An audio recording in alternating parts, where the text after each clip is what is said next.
Would you like to buy both kind of like small donations since my school's over?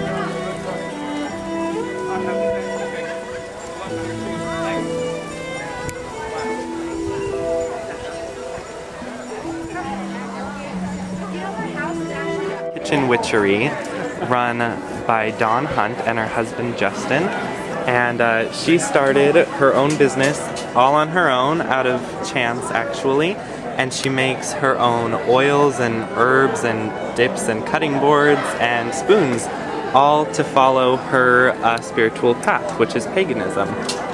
And she hand brands these and everything, and they're super cool. And she has been doing quite well. Here's one of her herb blends, which says garlic and herb dip and cheese mix. So she has been here at the Salem, Massachusetts Bazaar today, selling her products, and she's done pretty well. Yeah, oh my god, we're completely wiped out. Perfect. And oh yeah, and her beautiful goddess cookie cutters. And the cookbook. And she has also written her own cookbook, which I forgot about. A collection of recipes for the novice kitchen witch. Okay, so this is Dawn. What is your last name? My last name is Hunt. My name is Dawn Hunt. Dawn. And I am the founder and owner of Cucina Aurora Kitchen Witchery. That's the name of my business. I was based out of New York, and I recently moved to Massachusetts in the Salem area because I love it here. So how did you decide to start your business, and why? How did I decide to start my business and why? Well, a little bit about me. I am a practicing pagan, practicing witch. The form of magic that I feel most comfortable in is kitchen witchery, and I can tell you a little bit more about that as we go on. I discovered I was a kitchen witch about 10 years ago. And I started my business. It's kind of a funny story. I was on an email list to help participate in an event that we used to help with back in Long Island, New York, where we're from.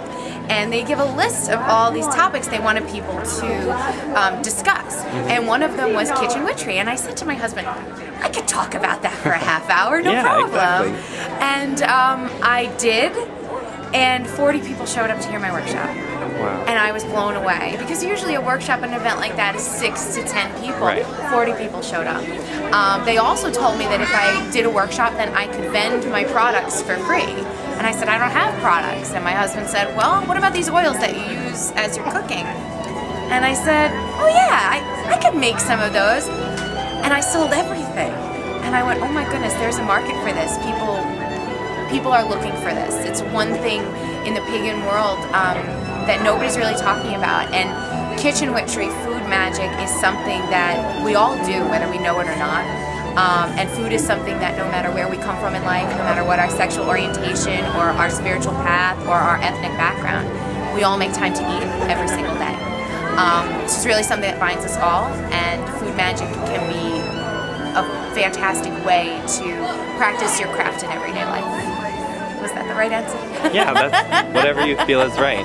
So, how did you decide to make these specific projects or product? You said about the oils and stuff, but when did you say, hey, I could brand some, cutting boards or spoons or whatever? I looked around my kitchen and I thought about, what do I use every day? What are important things for me to stay in touch with my spirit when I'm in the kitchen? What are my magical tools? As a kitchen witch, what are my magical tools? You find a lot of people that are practicing witches or practicing pagans.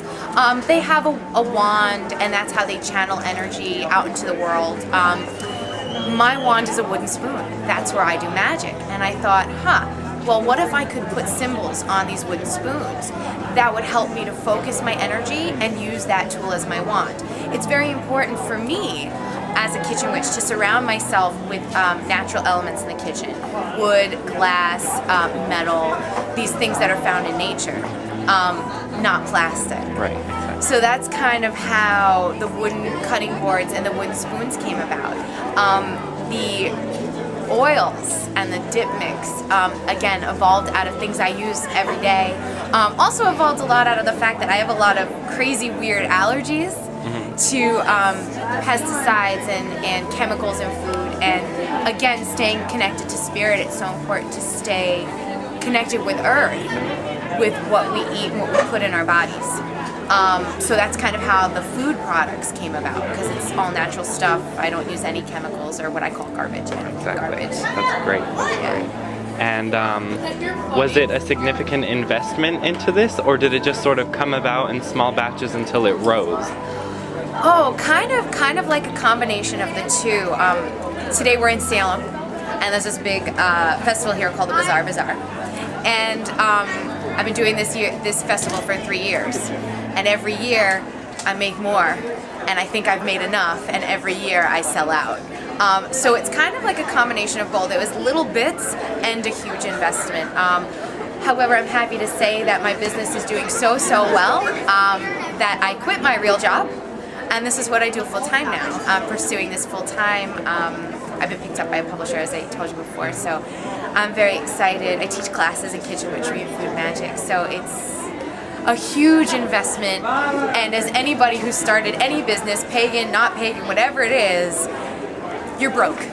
You know, the business pays for itself, and what gets you through it is love, and just loving what I'm doing, loving talking to people, meeting new people, and learning from them.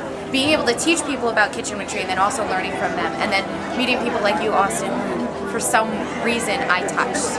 You know, like there was something about my stuff that touched your heart. And I've had people, now that I've been doing this a few years, come up and say to me, oh, I bought your oil and I gave it to my mom and she loved it, or I bought your oil and I use it every single day, and I am now part of someone's everyday life. And my energy and my joy for food and life and love is with these people every single day. And that, I mean, that's what it's about, right? That's what life is about, is loving and giving and sharing. And I've found this avenue that is solely me, and I'm able to share that part of myself with people, and it's amazing to me.